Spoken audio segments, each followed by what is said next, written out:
With a growing obesity epidemic in Canada, health advocates are pushing for all of the country to start listing calorie amounts on restaurant menus. Next year, Ontario will require large chain restaurants to display calorie amounts on their menus. For more, let's bring in nutritionist Ciara Foy. Ciara, all right, putting calorie counts on the menus, will it actually work? Hi, Jennifer. It's good to see you.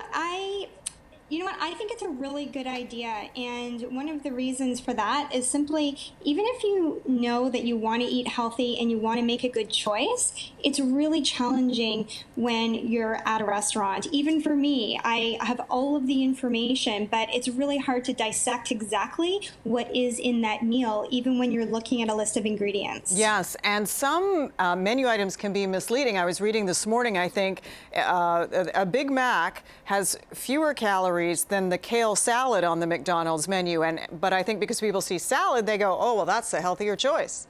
100%. And that's really the huge challenge, is that, even if we can switch people's mindset and really, inspire them to want to eat healthy, how do you go about doing it when you're not cooking it yourself? And for some people, that's a reality. They're eating out several times a week or even daily. So it's really important, and I think it's a huge step in the right direction from that perspective.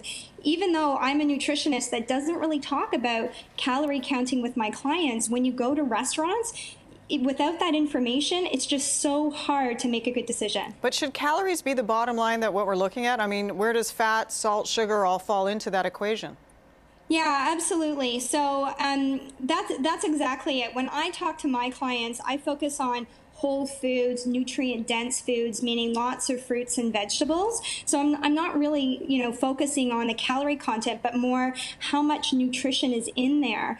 But that doesn't mean that just because you choose a salad, like you said, with respect to that example at McDonald's, that just because you choose something that has kale or has some whole foods in it, that you're still not getting, a whack load of fat that's still too much. Like, having a good amount of fat at every meal is really important to keep us full and satisfied. But if you're having too much, even if it's good fat, it's still too much. So, I actually posted a picture on my, Facebook page not that long ago about a very similar situation. And it was a salad at a restaurant in Toronto, and it had, more than 60% fat because there was, pecans, there was goat cheese, there was avocado, and there was egg. So something like that, even though it was really fresh, would still have way more fat and calories than what you would expect. Yikes. Pretty sure I had that yesterday for lunch.